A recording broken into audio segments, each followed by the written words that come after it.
Oh, well, hey, everyone. Welcome to Bad of You. That's perfect. That's the perfect volume. Keep it at that, and it will be great. Okay. You're perfect. I love you. I love everything about you. You're beautiful. I don't know when the last time is you said all those things. That's... What? What? That's not true. I didn't say say anything of the sort. Vow, view, vow, view, vow, view, vow, view, vow to view, vow, vow to view, vow, vow to view, vow, vow to view, vow, vow to view, vow, vow to view, vow, vow to view, vow, vow to view, vow to view each other's movies, even though we don't always like them, but it's okay because we love each other and movies too. Hey everyone, welcome to Vow to View, your Doof Media podcast all about marriage and the things we make each other watch. My name is Elyse Daly. And I'm Scott Daly. And together, we're the Dailies. Yes, this is the weekly podcast where my wife Elyse and I select a movie we like, loosely tied to our theme of our choosing. And loosely tied to a theme of our choosing. That's new. And make each other watch it. Then we get in front of some microphones and talk about the movie. Talk about how it made us feel, talk about love and marriage and all that good stuff. This week, it's all about Bruce Willis.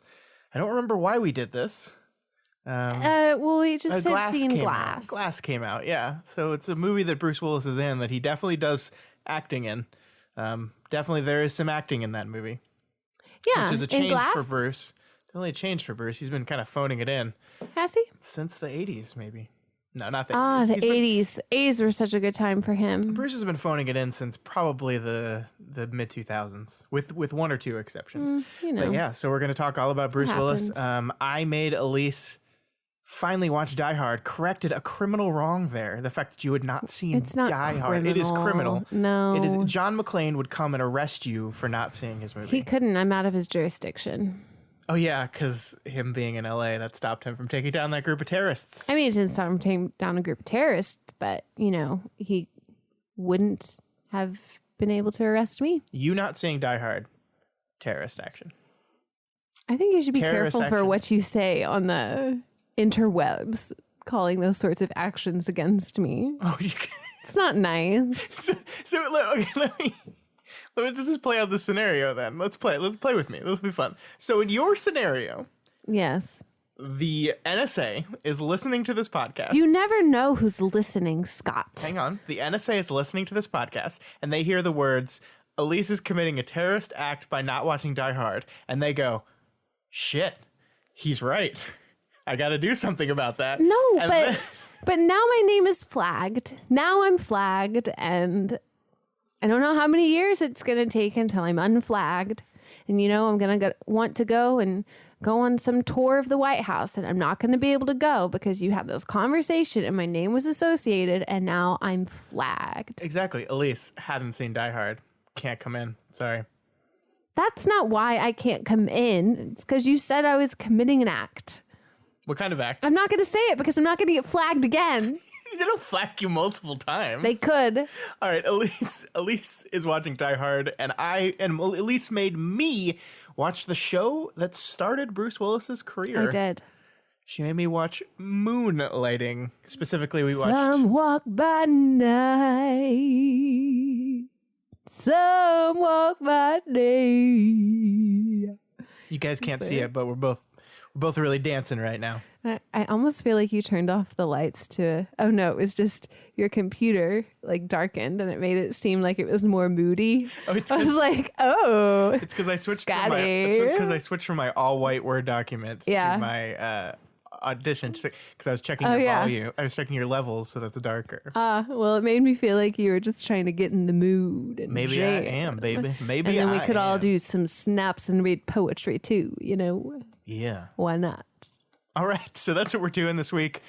But first, Elyse, before we do any of this stuff, it's time for your favorite part of the podcast. It's time for the Bachelorette. Actually, it doesn't work when I do both of them. Yeah, I don't know why you said it. Shit, let's redo it. Let's redo that. We'll cut this out. No, we're not going to cut it out. I know you're going to keep it in because you're going to be like, oh, it's so funny. Are you ready, Scott? Yes. For the Bachelorette. I've been playing Resident Evil 2 lately, so like I've been hearing a lot of gross like zombie noises, that a and good I think one? that's really helping my puke in there. Like, Oh, I like the new gurgle in the throat. That's a good touch. I taught a lesson today on connotation.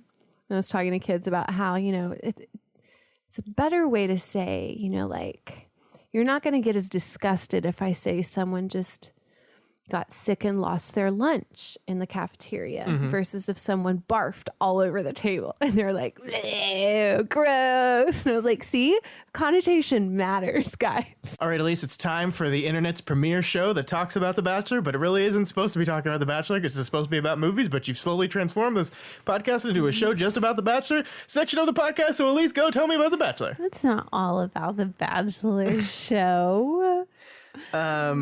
So we're talking about today's episode. Yeah, we just finished it. 28th. We just finished it. So basically, we didn't talk about last week's, but the whole big thing about last week, a little bit of a carryover into this week about the whole drama between Kaylin and Hannah, the beauty queens. And so there were 3 dates. One of them was a one-on-one with a girl who hasn't gotten much screen time at all. There was a group date. Because she's boring. And on the group date, there's the drama between Demi, who's stirring all sorts of trouble up.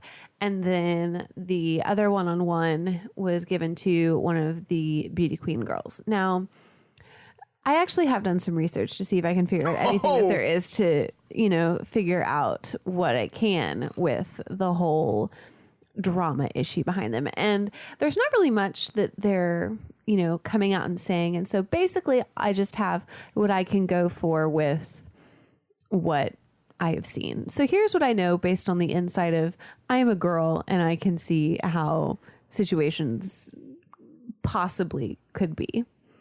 They're roommates, and one of them has decided that she is no longer friends with the other one or is not hanging out with her as much because she has realized that she is going to go farther on in the competition.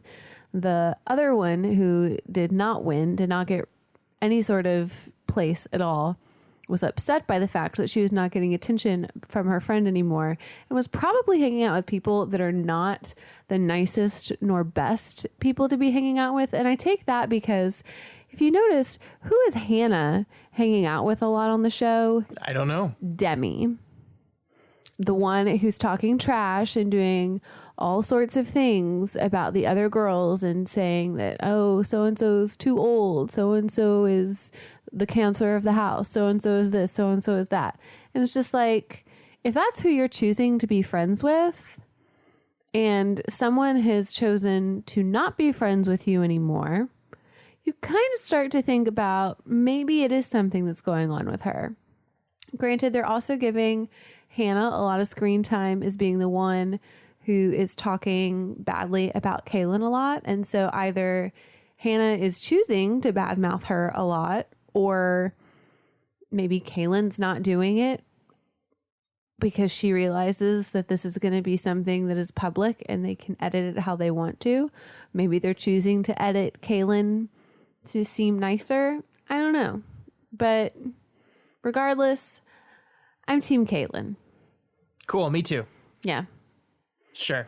Anyways, so there were leeches. She seemed like the one that was more willing to put things behind her. I mean, yeah, she initiated the conversation, like, let's get through it, and didn't seem quite as petty as the other one. I've never liked the show. I think this season's really boring so far. It is really boring so far. It's just boring. That's why they kept Demi around. Yeah, like the big show ending drama on this one was the lady that the villain character Demi succeeded in her villainous plan to get the other girl knocked off the show. Yeah. Both of the girls that she didn't like knocked off the show. She didn't like Tracy and she didn't like the other chick. Well, good for you. Yep. Now they're both gone. So who else is it going to be? I don't know. The most emotional part of the show this week was the one, who was it? That was Kaylin. That was Kaylin telling her rape story, which was that was heavy. Terrible. Yeah, I mean, it feels weird because on the one hand, I think like you're on television, you have a chance of like telling the story and trying to like, you know, invite other women to be brave. And I don't want to say it like that because that makes it seem like if you don't you're not brave if you don't publicly talk about your story, and I don't want that to be the depiction. So that's the wrong thing to say. But I just mean like to have to make the decision to come forward with something like that in a very public kind of way was rough and uncomfortable, and I don't like normal, like I'm so cynical about the show. I'm like, oh, this is just a play to get people to like you, and it didn't feel like that. I mean, this is something that's so horrible and uncomfortable, and that many people feel humiliated by. My problem with it is like the show cuts from this very heavy, uncomfortable moment to more hijinks with the other people, you know, and it's just like that's the part that made me feel uncomfortable. Not the woman's decision to come forward and talk about it, but how the show frames it.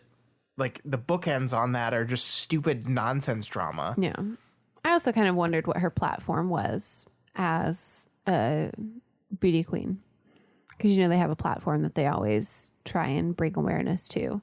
And I wonder if hers was something to do with that part of her history. I don't know. So, like, for people, for example, that follow the whole pageant, if that was her platform, she probably had made that public before, and it wasn't as much as like an American public. I'm going on national TV and I'm saying this for the first time, which I think is huge. Yeah. But I don't know. It's just made me interested to know that or not. But regardless, she seems, in my opinion, on the edit that they have given her, she seems more genuine than the other. Sure. Yeah. And but then again, I think you're right that you have to take on that the with edit that they've given her a giant grain of salt. They're manipulating me Yeah. to like her more. Yeah. And I acknowledge that manipulation, but And celebrate. it's worked. Yeah. I mean, it's fine. I don't know. Like, it gets, like, I don't want to be a broken record just shitting all over the show. So, like, it's not even like it makes me angry with how bad it is now. It's just, I think it's just dull. It's just like they feel like they've played out their formula. And I said this 2 weeks ago, and I'll say it again. Scott, they're trying something new. They're not trying anything new. They're trying something new. They got those video diaries. Those are awful. Like, yeah, they're trying. It's like this. It's like they're trying. What should we do? I don't know. Video diary. Talk to your phone. It's like some producer walked in the thing and was like, so I heard about this newfangled thing the kids are doing called vlogs. Should we get in on this? It's like 10 years too late. All these people seem to be like FaceTiming each other all the time. So let's just have him talk to the camera like he's FaceTiming them. Joe, have you ever heard of a meme? What is a meme? Can we piggyback off this somehow? I think Colton has one. Have you heard about his? Yeah, it's about Joe. Anything else you want to say? Thanks for watching it with me again. Can I just be honest with you for a sec? Yeah. I like the Titan games, and I'm really upset about it. I don't want to be upset. I don't want to like the Titan games. I'm going to go watch last week's episode by myself while you're doing your Q&A. I don't want to like the Titan games. It's really good. I know. It's really fun to watch. Have you watched another episode without me? No. Are you going to be upset if I go watch one without you? No. Are you sure? Yeah, I don't care. Like, I don't care I'm excited enough. when it gets down to like the final Titans and all the Titans are going against each other. I think you'll really like that. What I can't wait is when they start naming them, like which one's going to be Cronus. Like that's big for me. I think I've misunderstood the game. I knew you were trying to make a Titan joke, a Greek god joke. Good for you. If only I knew Greek mythology better. I'd play along, but I just get to shut you down. All right. Are we done with this? Yes, Okay. I think we are. We're done. And now, Scott, it's time for everyone's favorite portion of the week. I don't know. For real. I don't know if anyone likes this portion of the show but us. Do they really not? I've not heard in the positive nor the negative Where can we about put a roses poll? and thorns. The Discord. Oh, okay. Well, let's have a poll. Okay. It's the right way to do things is to vote on it. Sure. It's democracy. I think it's a great section. I like it too. What section is that again? Rosies and Thornies. Let's have a roses and thornies.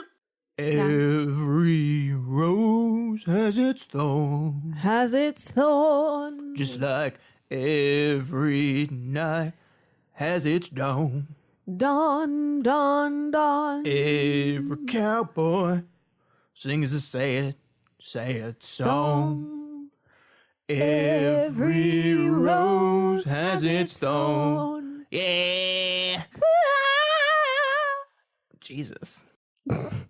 So, Scott, Yes. what's been so good for you this week? This week, my rose is the conclusion of something we did here at Doof Media that we've never done before.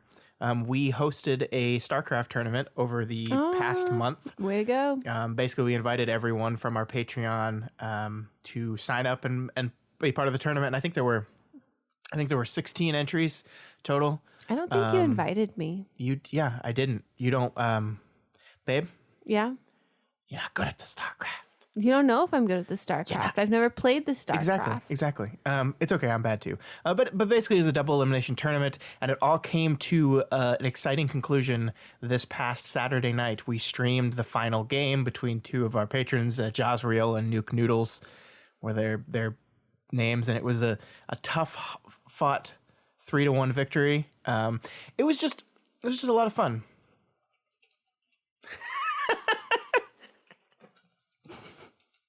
I'm sorry, guys. Elyse is adding to her script as I'm talking. I don't want to lose my thought. Thank you very much. Okay. So it was just like it was a really fun. The tournament was fun. Organizing the tournament was fun. I'm so glad it was fun for you. The part that I like casting StarCraft was actually something I never done before. Like I have never like tried to be that like we do entertainment stuff, but it's different. It's a different kind of entertainment, and I never tried to do that kind of entertainment before. And it was a lot of fun. Is that why you watch so much Jelly's Marble Runs so you could learn how to cast? No, I watched so much Jelly's Marble Runs because Jelly's Marble Runs is the greatest content on the internet. And coming up on the left, we have we should do something with Jelly's Marble Runs with our thing for next week. Okay, that's a good idea. We should wait for the Marble Olympics to start. Oh, that's a good idea too. It's not until April. Okay, April 18th. Sure. Okay. I don't remember. So my rose for this week. Yeah, tell me. So I'm very excited that one of my really good friends is getting married in March, and it was her shower this weekend. And I was just really happy that we got to have a shower for her. We got to throw that because I think she's not as much like wanting attention, and I wasn't like that as much either. Yeah, you didn't have a shower. I mean, you had a school shower. I had a shower. I had like a little bridal luncheon sort of thing. I don't it was remember mainly that friends happening. And it was just, I think it was the right sort of balance for her of getting to have just people that she cared about come and hang out at the shop, and then also getting to get some gifts, which is fun too. Yeah. So I just thought that was fun. Yeah. I'm glad that we got to celebrate them. We plugged this friend's new bakery yet? I don't think that we have. Oh my God. But it is wonderful. It's derelict of duties. Yeah. So if you're in the DFW Metroplex, our friend opened up a bakery. It is called Crumb and Kettle. Crumb as in cake crumbs, and kettle as in a tea kettle. Crumb and Kettle. Hey, Elyse. Yeah. What other kind of crumbs? There's like Crumb from Harry Potter. I don't know. So someone opened a bakery. It's like, here's a bakery, and it's Crumb from Harry Potter. Well, you're also thinking about like alliteration. Like kettle starts with a K. So are they spelling like, are they doing crumb with a K and kettle with a K? Or were they doing like crumb and kettle, but trying to do like crumb with a C and then kettle with a C, which would be really not the right word. But anyways, just wanted to throw that out there. Okay, guys. Yeah, so the stop point making is, fun of me. The point is she makes really good cake. And if you are in the DFW area, look it up and go get some cake. Yeah, and some coffee. And then ask them, if you go there, ask for Andre. Oh yeah. And then ask Andre if they named the store after Harry Potter or cakes. And see what Andre says. But no, yeah, it's a really great store. We've been there a few times. They seem to be doing really well. I think so. Yeah. It's very exciting for them. I think so. So that's our plug for our friend's bakery. So it was so bad. Oh, so bad? Yeah, it was so bad this week. This is like the biggest Scott first world problem of all time. Yeah. But I have a line of steelbooks that I collect. I don't know. You know what Mondo is, but everyone else out there, I don't know if you know what Mondo is. It's like a brand of, they do a lot of artwork. So if anyone has ever seen me streaming, they've probably seen some of the artwork on my walls in my room, although not anymore because I move my stuff around. Yeah. But they So do. maybe you've never seen any Mondo. They do a line of Blu-ray steelbooks, and I just got really into collecting them. Like I collect movies. I have a big movie shelf and everything, but I've never like been really into like I have to have all of this collection thing, right? Because like I'm never gonna get all the Criterions because there's like 800, and there's no way that's impossible. But this Mondo line had around 30, so that was achievable, and I had all called up. I got them all. And then they released like a bunch over December and January, like 10 more. And they're my gosh. all European exclusives. Oh my gosh. 6 of them you can only get at Amazon.it from Italy. What? 4 of them you can only get from the UK. And What? I'll get them eventually. What? Probably. But it's annoying. Like it's like they're trying as hard as they can to make this as a pain in the ass for me as possible. What? Is that how you're just gonna say what in various ranges? What? So that's just the thing that was bothering me. Like I didn't even realize that they came out with all of them, and I was all nice and comfy in my complete collection, and now it's not complete anymore, and it's gonna take a long, long, long time. And a lot of shipping money that I don't want to spend. What? Just kidding. Thanks, Elyse. This is very You're helpful. welcome. Hi, Yeah. Elyse. What was your thorn? Has Mondo ever done the like, hey Mondo, we make up posters, hey Mondo? Like they're really missing out on a little song here. You're right. We gotta get the Mondo marketing people on the phone. I mean, and dish this. I gotta capitalize on this. I have gold for Mondo. Mondo, we will sell this to you for a mere $10,000. Ah, yes, that'll be good. So, my thorn this week, guys. So, everyone has hidden talents, and unless you actually try something, you never know that you might be really, really good at something, so you just always have to try. But it's really hard to try things whenever you don't know about them and you're not invited to participate. And so, I could have like the sickest StarCraft skills ever, and who knows? Not me, not you guys, because you know what? Scott didn't invite me to play in the little tournament, did he? No, Scott doesn't invite Elyse to play anything. No. You are my thorn in my side. Hey, Elyse. Yep. If you can tell me one of the 3 races in StarCraft, I will feel bad about not inviting you to the tournament. Just one of them. It does not matter. It does. No, it doesn't. It does. No. Tell me what type of game StarCraft is. You like run around and shoot things, right? No. StarCraft? What, is everyone like picking stars out of the sky and putting them on strings, making crafts out of stars? Thank you for proving my point for me. But you know what? You never know until I try.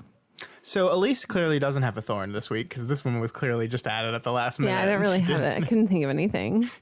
Well, that's good. I'm glad you're having a good week, babe. Thanks. I'm glad you're having a good week. Thanks. And that is it. Yeah. For Roses and Thorns. There's a new StarCraft League that we're supporting now. Oh. So if you want to join the StarCraft League, you can feel free. I don't know. I didn't really feel wanted the first time around. Now that I found out that you were like not inviting people. You know what? What? You're a member of the Discord.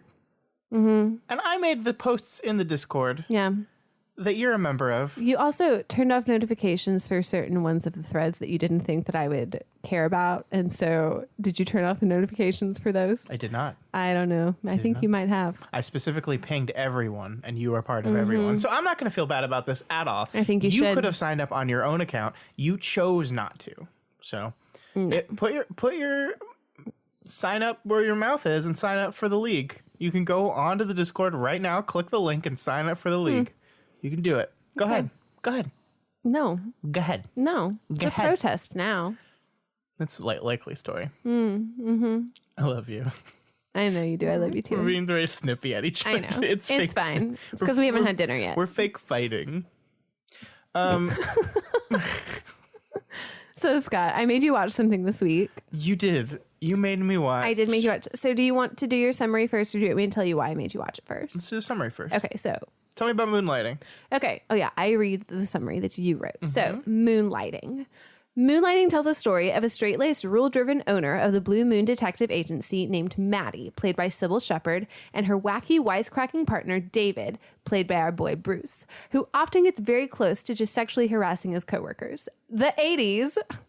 I don't actually know how these two ended up owning the agency, as we watched 2 random episodes from season 3 for some reason. I think Maddie was a model or something. In the episodes we watched, it didn't seem like there was much detective work going on in the detective agency. Bruce Willis danced around in a sombrero, had sex with his future stepmother, and then helped an abusive husband solve the mystery of, is the wife I murdered really dead? 5 stars. So that's Moonlighting. I thought that was a good one. That was a good one. So yeah, we Moonlighting is not available very many places, but Elise's family had it on DVD. However, interestingly enough, only had seasons 3, 4, and 5. I feel like DVD. seasons 1 and 2 are somewhere because we definitely watched all of the seasons together as a family. So we watched, I believe it was the first 2 episodes of season 3. So so those Die Hard Moonlighting fans out there, season 3 episodes. Die Hard Moonlighting fans. I like what you did there. Yeah. Season 3, episode 1 and 2.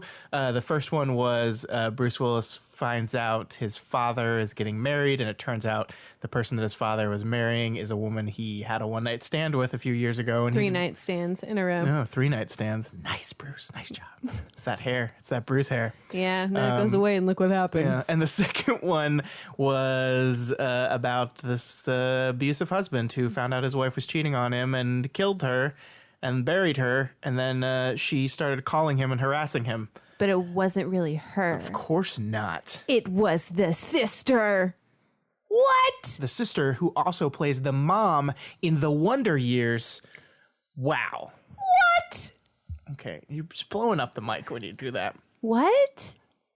Hey, Elyse. Yeah. Why don't you tell me why you made me watch Moonlighting? I mean, the thing is there were a few different shows that whenever we were growing up, we watched them from start to finish. I don't know why it was Moonlighting. I think Moonlighting was something that my parents maybe watched in the 80s, and they like Bruce Willis, and so they thought we would enjoy it. I don't know. But it was Seinfeld was one of the shows, and Moonlighting was one of the shows that I remember we would wake up and like on a Saturday morning weekend or one of the days during the vacation holidays that we had off of school, it was not uncommon for me to wake up and see one of those 2 shows playing. And so we also just kind of liked detective shows. We like putting pieces and puzzles together. Not that every episode obviously is detective work, but that's where I think that Bruce Willis, where he's fun and just kind of like they're playing back and forth. While yes, I say that they're fun, but there's also like we were totally talking about with the 80s and how things were represented on TV maybe is not the best reflection of how a work environment should be. But at the same time, he has his little quips and they have their little dynamic back and forth. And so it was kind of a fun show to watch. Yeah, I mean, I was expecting it's definitely not like a detective of the week, like case of the week, not like a month story. detective story. No, and that's kind of, I guess, what I was expecting. It is much more interested in the character drama between Maddie and David. Will they? Won't they? That obviously is going to eventually get to. They will. I mean, from the 2 episodes I saw, it's very obvious that that's where we're going with the show. Wow. But yeah, I mean, look. It is very 80s in that, a lot of the workplace humor is rather inappropriate. Like, his whole shtick is that he's the inappropriate rule-breaking boss that, like, is, like, just down to clown with every girl he sees. And I'm sure she's going to tame him because that's how these plot lines work. That's what us women do. Yeah. That's aged poorly. I tamed you. But I think we're going to talk about things that have aged poorly in both of the things we're talking about this week. So it happens. This is a different time. Mm-hmm. But yeah, I mean, I'm probably never going to like go through and watch every episode of the show because there's just too many shows to watch these days. Yeah. But I mean, I didn't hate what I was seeing. Like I thought I understand why this started Bruce Willis's career because the writing in this is actually like really sharp and quick. It's very plucky, I guess. Like kind of reminding me of Gilmore Girls as I was watching it. A little bit. Where it's that really fast paced. You have to Yeah. keep up to play along. Right. It's sort of very thing. quick-witted. Like they Yeah. come back, like people will come back with play on words and comebacks very, very quickly. And it Yeah. never really stops. It just kind of rolls through. And it's like people outsmarting each other with their wit from scene to scene. And that's generally just a enjoyable thing to watch. So I liked it. It is kind of weird to me that like all of the secondary characters were very secondary. Maybe you'll learn, maybe like Miss DePesto is a bigger part later. She's the closest one. Yeah. She's the only one I think that gets a shout out on the intro. And that's just weird to me that like even 3 seasons in I mean, I didn't know any of them because I'd never watched the show before, but it kind of felt to me like the show was treating those people as like, we don't really care about like I mean, we don't. them We at don't. all. It's all about Bruce and Sybil. Which is interesting though, because normally in shows like that, you think there would be like your 2 leads and then your backup characters, and you can use those background characters as B plots when you don't have enough of a story to get you through the entirety of a week. But in the 2 episodes we watched, it wasn't that at all. It was so I don't know. I didn't dislike it. I think had we started at the very beginning, season 1, episode 1, you might have enjoyed it a little bit more. And Yeah, I mean, you need the backstory You there. need- Like I think yeah. you gave me like a quick primer on it that like yeah, let you know. the agency I think was run by her father. You said something about how like she was going to sell it, and then She was, 'cause and then Bruce her- Willis convinced her to stay and help him run it. And she changed the name. Blue Moon, Blue Moon. and that's why they're moonlighting. And that's why they drink Blue Moon. I don't think they do drink Blue Moon. I don't think That's they drink Blue Moon where at the all. beer got its name. Elyse, Yep. so do you remember the show enough to tell me like what your favorite parts of it are? No, No, I really don't. Sybil Shepherd, babe. She's beautiful. She is really pretty. Beautiful. Yeah. And Bruce Willis. He had some hair. Well, he did. yeah. However, We saw it going away. the season 3 episodes, his hair is styled very interestingly. And by styled, I mean it's just kind of sticking like straight up. Yeah, you It's, gotta make like, it stick not straight up to kind of hide the combed. fact that Yeah, it's, it really feels yeah. like he's gotten to the point where like you can see Mm-hmm. the peaks kind of going. And I look, here's the great thing about being a bald man is you can like point out and poke fun at Other everyone's hair loss because it's already happened to you. So it's not like I'm cursing myself with hair loss by pointing this out. But It's true. yeah, I mean, he was definitely starting to lose his hair by then, and I think they styled his hair in a way to cover it up. Yeah. Didn't wear hats though. Could have just worn some hats. It did, especially a detective agency, you know, it's just Yeah. not, I guess, in style, which is another thing that I did realize that I, Oh yes, Much tell me about your appreciated. 80s style. you know, I've always thought there are certain decades that I like the clothes from more than others. I really did like the 70s clothes, the colors, the patterns. I did not like really the bell bottoms. Bell bottoms were not my thing. But, you know, watching the show, Sybil had some really nice dresses and like suits. I wouldn't really wear the shoulder pads. Shoulder pads were never my thing. I have a dress with some shoulder pads and it's not my fave. Yeah, But the big belts, big belts. I like it. Shiny. shiny. I'm not like the sequins are not for me, and especially on a day to day. They're not for me You either. know, for I couldn't special pull 'em off. occasion, maybe.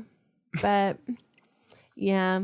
So it just made me kind of appreciate the 80s clothes a little bit more. I like the, you know, like the necklines that are cut. It's the boat neck. The boat neck. Yeah, I like the little boat Why is it neck. called a boat neck? I don't know. Maybe it looks like a boat, like a canoe Interesting. boat. Why is it not called the canoe neck? Maybe it's the cut that sailors have for The their sailor cut. I just winked. I know. I saw you. Yeah, but the people at home didn't. I think that they assumed it with the. Yep, he winked again, guys. you seem got very a sound you for seem his wink. Very excited to do this episode this week, Elyse. I seem very excited. Yeah, I think you're being sarcastic. thank you. I was. You're I'm glad welcome. you had to explain. Yeah, that I just out. have to do Yeah. it because people can't read you, Yeah, I'm too hard to and read. I gotta tell them. Yeah, but I Scott's mean, being Scott. very charming Bruce Willis. I think he won an Emmy for this show. Of course At least he did. one. Of course. Because they were nominated for well, 16. Yeah, well, yeah, because it's interesting that both of the episodes that we watched started out with this weird, like, fourth wall breaking gag. Yeah. Like, the first one is talking about how they're going to win so many Emmys, but they're still referring to themselves in character. Yeah. Like, they still call each other Maddie and David, but they're talking about how they're going to win Emmys. And then the next one, I forget what it was talking about, but it's weird. A video where they're making the funk. Oh, yeah. They're making the funk happen. And then they teleported Teaching how to funk. They teleported in some African-American people, which I think the only black people on this show were ones teleported in to do a musical number and then immediately leave. In the 2 episodes that you saw, Scott. It's just the 80s, babe. It's just the 80s. Okay. Okay, I want to look. I'm going to look through this episode list and see how many non-white people are on this show. All right. I have a sneaking suspicion it's not many. Okay. I would appreciate if you do that right now, please. I'm not going to do it right now. Why That's not? bad audio. It's bad. It's bad. Not going to do it. Hey, Elyse, are you done talking about Moonlighting? I'm done. Are you ready to talk about Die Hard? Yes. I'm sorry my summary is very short. I just didn't have a lot of time to write it. It's okay. But I tried to do the best that I could. Let's talk about Die Hard, one of my favorite movies, one of the best action movies of all time, and a movie with no sequels. It's crazy, right? Just no sequels. I love the movies that are just standalone. You know, you just have to make a good punch the first time and just leave people hanging. Die Hard came out in 1988, and I think the episodes of Moonlighting we watched were maybe from the same year. I'm not sure. When did Moonlighting come out? 85. Ooh, so they were. Season 3? 88, there you go. This movie was directed by John McTiernan, and here's the summary as written by the beautiful Elyse Daly. Thanks.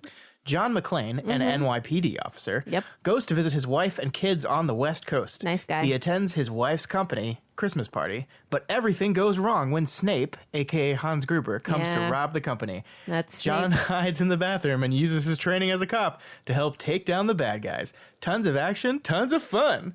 It sure does prove that it's hard for John to die. Yep. I thought that wrong. Let me redo that. I'll make Yes, it better. please. Thank you. It sure does prove that it's hard for John to die.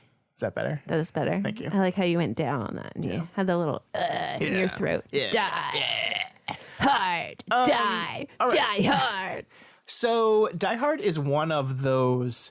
Like I don't want to talk too much about the movie itself because I think it's a movie that's been talked to death. I mostly just want to hear, your reaction to it and what you liked about it. But it's one of those movies that is just brilliantly constructed, like from beginning to end. Like all the setup and payoff in it. Like the it's just like conceptually, like it's a very specific type of concept movie, and the concept just works.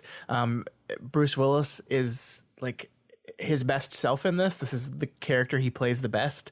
Is this kind of character for and Bruce? I mean, it's similar to the Moonlighting character a little bit, except just a little With guns. Yeah, just a little more guns. Blood. It's just great. Like everything's great about it. Snape, just wonderful. I mean, it's that dark magic. It's all the time. So I don't remember when I first saw this movie. I honestly don't. I do. I think remember when I first saw it. okay, that's cheating. I think there's a very real possibility that I saw the third movie before I saw this one, Die Hard with a Vengeance, because that's the one with Samuel L. Jackson in it. It's actually a really, really good movie. Most of the Die Hard sequels are bad. Die Hard 2 is but Die Hard with a Vengeance, that's a good ass movie, and we'll watch that one day. I think I might have seen that one first because I feel like it was on TV a lot. That one was because I think it probably came out like when I was a kid. It probably Did came out. one of them come out when I was in college? Because I really do think. We don't talk about those though. But I think I've seen a Die Hard movie. Yeah, there's been 2 of them, and one of them probably came out when you were in college. Yeah, Live Free or Die Hard. I definitely saw that one. the Justin Long one. Yes. Saw that one in the theaters. Anyway, so yeah, I forget when I watched this movie. It is a movie I like to watch around Christmas because it takes place around Christmas. It does. And the eternal internet debate whether Die Hard is a Christmas movie or not, and I think that's a stupid thing to argue about because who cares? Me, I do. So Elyse, Yep. tell me what you thought about Die Hard. I really want to know what your reaction to this movie was. Well, one thing that Elyse will typically like is an action movie. You get an action movie with a good balance of comedy in it and some good actors. Yeah. And I mean, that's the recipe for an Elyse movie success. It is. And therefore, I don't know if we should keep watching any more of your movies the rest of the year. I think we're going to just stop with this one and say that this will be the favorite one of the year. Oh, wow. And that we'll just keep watching my movies the rest of the year. And Doesn't really I think seem this fair. is a pretty good one. I love me the Brucey. He was really funny. Willie. Yep. So good. Yep. So what? Had the moments of like. What is it about this movie that you liked so much? Let's see here. I liked the, I guess, just kind of like blow them up, take them down sort of mentality that John McClane has, which I guess isn't necessarily the best, where it's no regard, but. No, they were bad guys, though. I mean, they're bad guys, spoke other sure. languages. Yeah, but anyways, I liked that. I liked the whole like dynamic between him and Hans, and having that, take place over the walkie-talkie, and having to kind of outsmart in a sense, but still being able to use the information to communicate. I thought that was really good. Yeah, the idea of getting the two of them to interact throughout the movie was, I completely agree. And that's something that Die Hard with a Vengeance steals as well. Oh. Well, and then like... Of course, it's Alan Rickman. How can you not have Alan Rickman interact with everyone? Oh, it's so good. And the fact that, they had only heard each other over the voice. And so, when Hans later did see him, he knew exactly who he was, but John didn't. And so I thought that was a very good kind of payoff to the whole walkie-talkie sort of thing. And actually, I did read. Oh, you did? I did read. I don't know if you knew this. I'm sure you do. I didn't realize you read. I did. Sometimes I do that. The original version of the script did not have that interaction with Alan Rickman and Bruce Willis, because they didn't know that Alan Rickman could do an American accent that well. But of course he can. But he can. And so then after they were done filming and they found out he could do that, they put the scene in. Isn't that cool? It is. Did you know that? I actually did not. Trivia. It pays off to read. Anyways, so, I mean, I liked it. Do you want some more trivia? Oh, yes. I always love trivia. Do you know where Nakatomi Plaza was? No, where? It's the 20th Century Fox building. Oh, yeah. I did read that. Yeah. I thought you meant where it was. I thought you said where it was. It's Los Angeles. Yeah. I know, but that's what I thought your question was. Do you know where it was? And I was like, oh, no, tell me. But you know what my favorite character in this is? My favorite character Argyle? Is the smarmy businessman. Oh, Ellis. Harry Ellis. Ugh. Hans Bobby. I will give him credit to the fact that he did not turn in the wife. I thought he was so sleazy he was going to do that. He was like, he's like, I can negotiate. Like, he's fucking Donald Trump is who he is. He's just the 80s version of Donald Trump. I can negotiate my way out of everything. And then he fails to because he's actually really bad at it. But in this world, he gets shot. Yeah. Yeah. Sorry. That's what you get for using cocaine and saying booby. You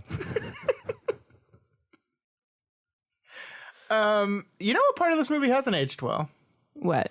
Let's talk about Reginald VelJohnson, a.k.a. Carl Winslow, a.k.a. his cop on the outside.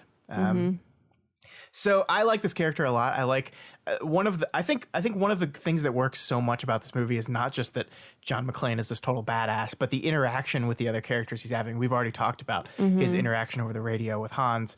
I love his interactions with Sergeant Powell, Reginald VelJohnson's character throughout this movie. I think these two guys relating to each other as cops, as people that have done things that they regret, is great.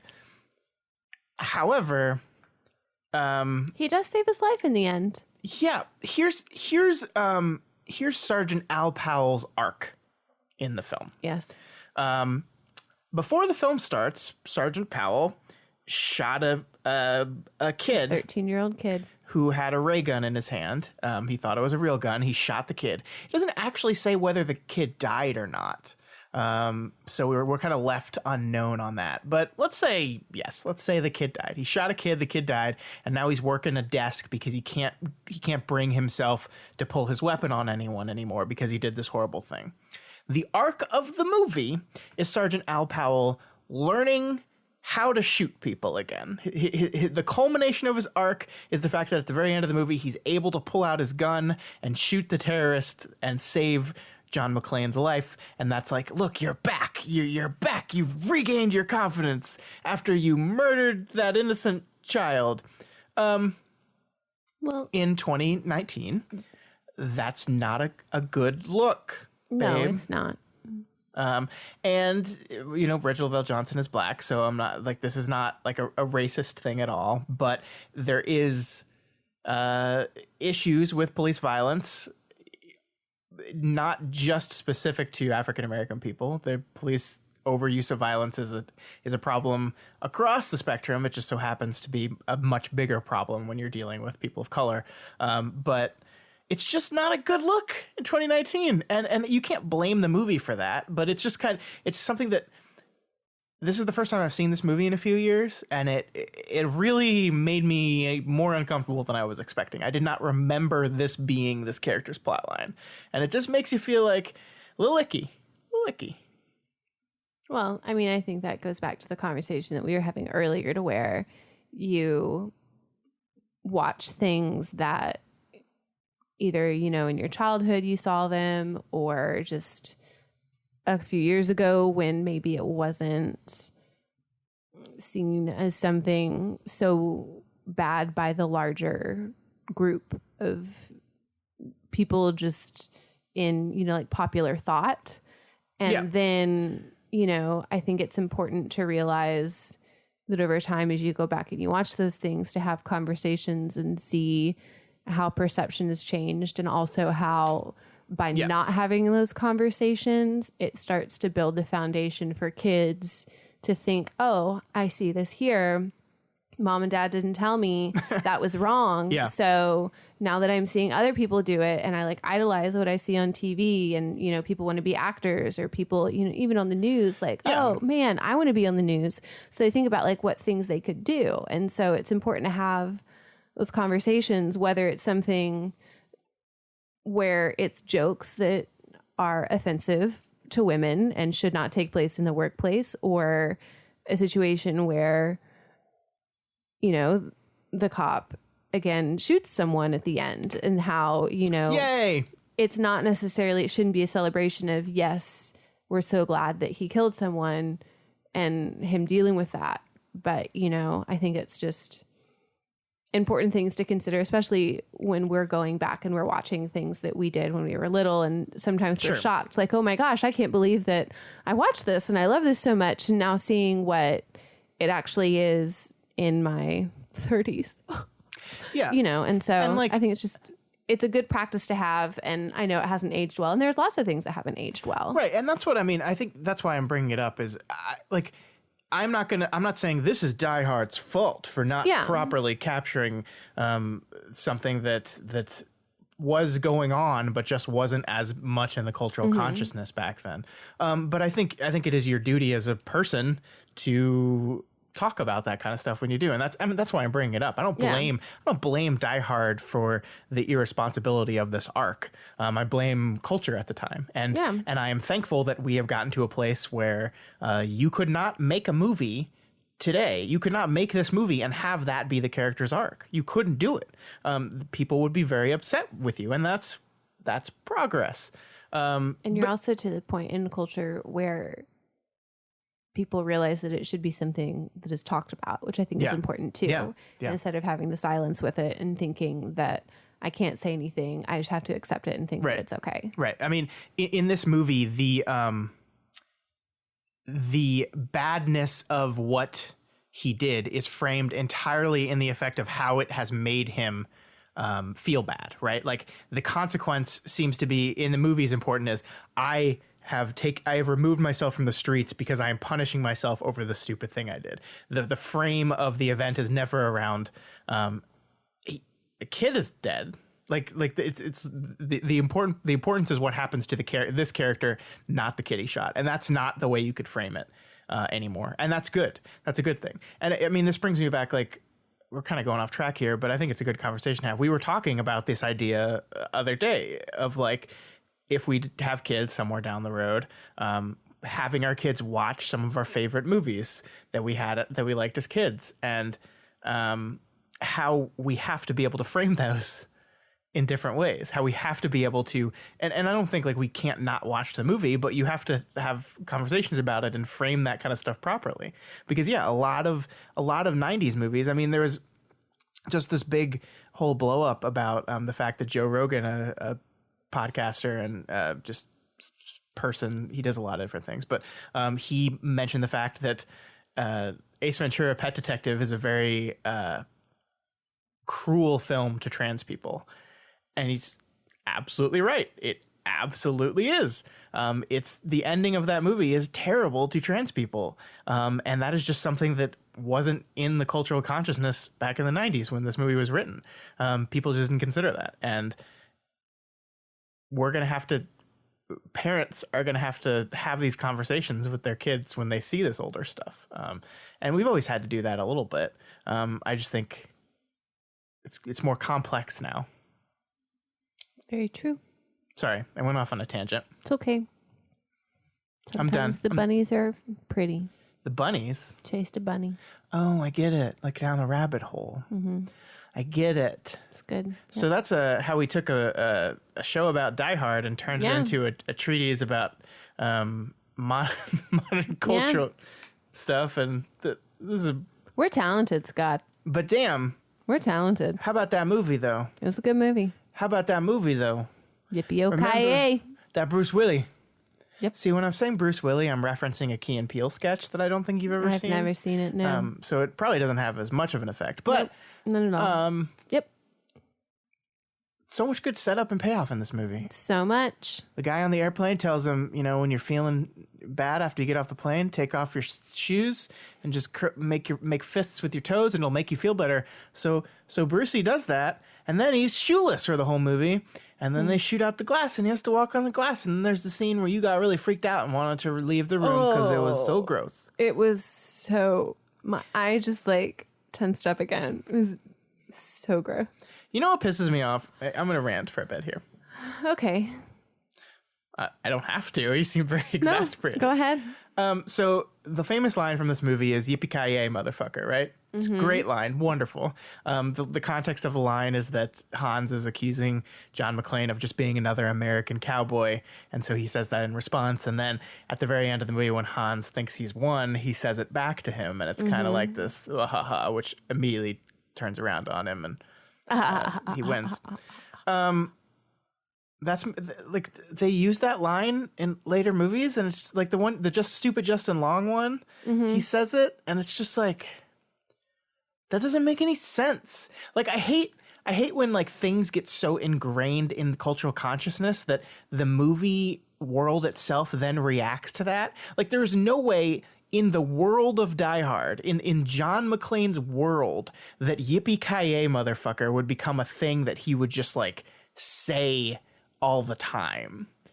Because the only reason that is significant is because of the meta cultural love of that line. So then when he comes back 20 years later and says it randomly out of context to the next bad guy, just so we the audience can have our "oh my god, he said it" moment, it's stupid. It's stupid bad writing, and those are bad movies, and Justin Long ruins that damn movie, and I hate it. Well, I don't really remember it. Okay. I just remembered he was in it. And then the one after that's even worse. Okay, well, we won't watch those then. Yeah, they're bad. The end. Okay. Rant over. Do you feel better? Fucking love Die Hard, though. You feel better, though, that you got it out? So better. Okay, I'm glad. He's got a machine gun. Ho, ho, ho. So we have machine guns this past week, and what do we got this next week, Scott? Oh, is this a signal that it's time to move on? Yes. Is that what you're telling me? Yes. Next week. Gunpowder 2. Horsepower. This is one of those topics that... So we need inside baseball on how these topics are picked, by the way. Normally, it's one of us finds a movie that they really want to make the other person watch.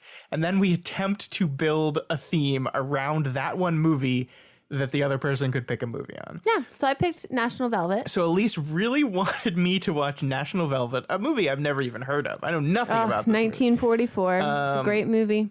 Great year. Elyse wanted me to watch National Velvet, so she picked Horsepower is the theme. That way you had a little bit more options to work with instead of just a horse movie. Just horse movie. Yeah. So it's Horsepower because it's a horse racing movie. Yeah. Which means I got to pick something to do with horsepower. Yeah. So I picked Rush. Yeah, never seen it. Super excited. Yeah, it is. It has Chris. It has Chris Hemsworth in it. It's directed by I just blanked on his name. It's okay. Ron Howard. Ron Howard directs. Who cares? It's got Chris Hemsworth in it. I'll be happy. It's a Formula One racing movie. It's it's kind of a biopic. It's about two Formula One racers and the intense competition between them. Quite a good little movie that I don't think gets enough credit. So I'll bring attention to it by talking to you about it. Okay. And there's my horse. Elizabeth Taylor, Power. Mickey Rooney, National Velvet, 1944. Elizabeth Taylor, Mickey Rooney, Chris Hemsworth. It's the Holy Trinity. Okay. All right, guys, that's all we have time for this week. If you like this podcast, you can check it and all the other shows we do over at doofmedia.com. Elyse is leaving the room now, so I guess I'm on my own to do the outro. Consider donating to our Patreon account, patreon.com/doofmedia. Also, if you happen to be listening via Apple Podcasts, what should they do, Elyse? They should they should write a review. Yeah. You usually ask me to do something about the donation, but I was like, I'll just go make dinner. Just leave in the room. Just gonna go make dinner. In the room. Go, you can go, Elyse. I'll wrap it up. No, it's fine. I'll wrap it up Please with our continue. guests. It's okay. Okay. What are we having for dinner? It's none of your business. Why is it none of my business? It's I'm just eating none. it. Continue, please. All right. Well, that's the end of the show, guys. There's nothing else to say. Did you say donate to the Patreon? I did. You said do the podcast review. I did. Okay. I think you checked all the boxes. All right. Well, one more to check. You ready for it? I love you. I love you too. Okay. What's for dinner? It's a mystery. I don't understand why. It's so weird. Taco Is salad. it people?